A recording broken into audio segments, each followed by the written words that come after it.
बहुत ही खूबसूरत से एक ऑर्नामेंटल प्लांट को आज मैं आपके लिए लेकर आई हूँ। और इस प्लांट का नाम है डेविल्स बैकबोन। इसे डेविल्स बैकबोन बोलिए, पेडिलेंथस बोलिए, नागडाउन बोलिए, और कॉमन नेम्स तो इसके बहुत सारे हैं। रेड बर्ड फ्लावर बोला जाता है इसे।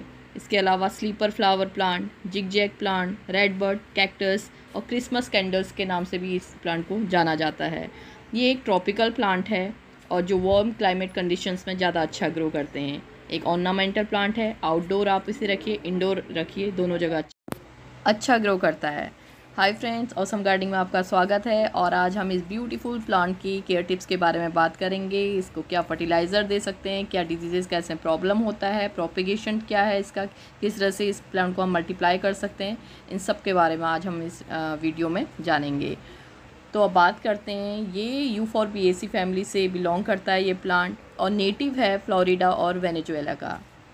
और इसके अगर इंडोर प्लांट, अगर आप इसे एज अ इंडोर प्लांट रखते हैं तो आपको किन चीज़ों का ध्यान रखना है उस पर पहले बात कर लें। अगर आप इस प्लांट को एज अ इंडोर प्लांट रखना चाहते हैं तो इस प्लांट को एक ऐसी जगह पर रखिए जहाँ पर इसे वैलिड प्लेस हो, जहाँ पर इसे सफिशिएंट अमाउंट में इनडायरेक्ट ब्राइट लाइट मिलती हो। क्योंकि ये जो आप वेरिगेशन देख रहे हैं ये बाहर रखा प्लांट है। अगर आप इसे इंडोर रखेंगे, इंडोर भी आपको ये वेरिगेशन देखने को मिलेगा, लेकिन उसके लिए कंडीशन है कि सफिशिएंट अमाउंट में ब्राइट लाइट वहाँ पर होनी चाहिए।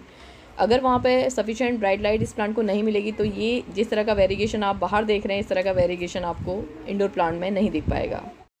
तो इंडोर रखने में आपको दो बातों का ध्यान रखना है। एक तो इसे वैलिड प्लेस पे रखना है, और दूसरा आपको ध्यान रखना है कि कभी कभी इस प्लांट को आपको मॉर्निंग की सनलाइट देनी है। मतलब बीच बीच में आप हफ्ते में 2-3 बार कम से कम इस प्लांट को बाहर मॉर्निंग की सनलाइट दीजिए, क्योंकि सनलाइट में ये प्लांट बहुत अच्छा ग्रो करता है। मॉर्निंग सनलाइट चाहिए होती है इसे। बाकी टाइम ये शेड पे रहेगा, लेकिन मॉर्निंग सनलाइट अगर इसे मिलती है तो इसकी ग्रोथ बहुत अच्छी बनी रहती है। और दूसरा, इसमें वेरिगेशन बहुत अच्छा आपको देखने को मिलेगा अगर बाहर की सनलाइट आपको मतलब नेचुरल लाइट अगर इस प्लांट को कभी कभी मिल जाती है। अब चलिए बात करते हैं कि आउटडोर अगर आपको इस प्लांट को रखना है तो फिर आप इसको कैसे केयर कर सकते हैं। ये आउटडोर रखा ही प्लांट मैं आपको दिखा रही हूँ, और इसकी ग्रोथ देखकर आप खुद ही समझ जाइए कि इंडोर या आउटडोर रखने में कहाँ रखना है इसे ज़्यादा फ़ायदेमंद है। कहाँ रखने से इसकी ज़्यादा अच्छी ग्रोथ आपको मिलेगी वो आपके सामने है। ये पॉट पे लगा प्लांट है और इसकी आप ग्रोथ देखिए कितना बूशी सा हो गया है। और बूशी इस प्लांट को बनाने के लिए इसमें सारी ही चीज़ें हैं, सारी ही फेवरेबल कंडीशंस इसको यहाँ पर मिल रही हैं, इसीलिए इसकी ग्रोथ इस तरह की आप देख सकते हैं।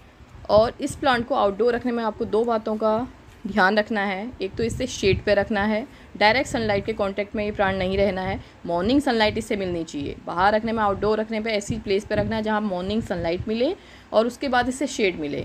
ये इसके लिए बहुत ही परफेक्ट प्लेस होती है और जहाँ पर इसकी ग्रोथ आपको बहुत अच्छी देखने को मिलेगी।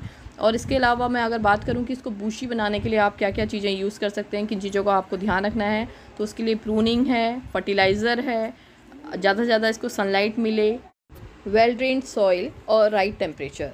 तो इन सभी बातों का अगर आप ध्यान रखते हैं तो डेफ़िनेटली आपके प्लांट में भी इसी तरह की ग्रोथ आपको देखने को मिलेगी।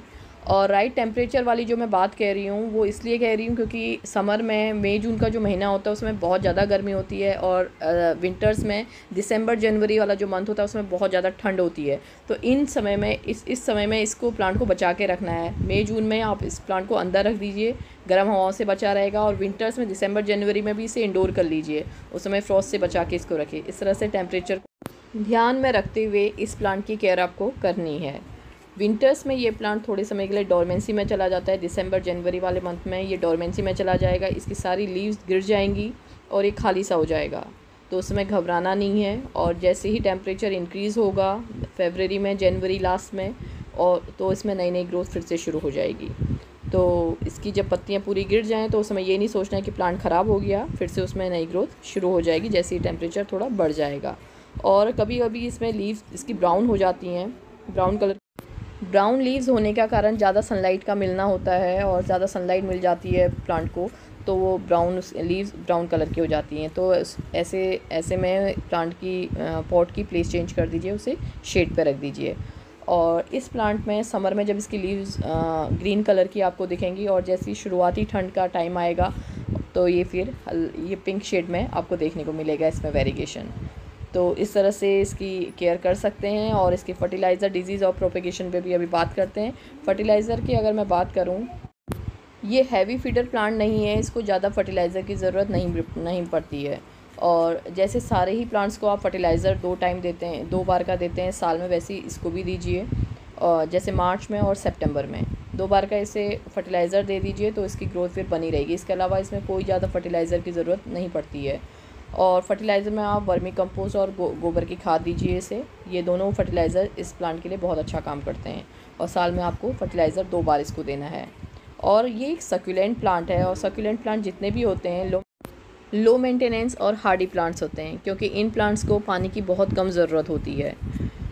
इनकी लीव्स में ऑलरेडी, इनकी स्टेम्स में वाटर को स्टोर करने की कैपेसिटी होती है, तो इन्हें पानी की बहुत कम ज़रूरत होती है। और विंटर्स में तो बहुत कम पानी इन प्लांट्स को देना होता है, ज़रूरत ही कम हो जाती है इन प्लांट्स की।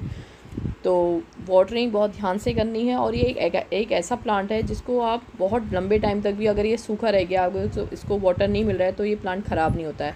ये अपनी पत्तियां गिरा देगा लेकिन प्लांट ख़राब नहीं होगा। तो ये काफ़ी हार्डी और लो मेंटेनेंस प्लांट भी है।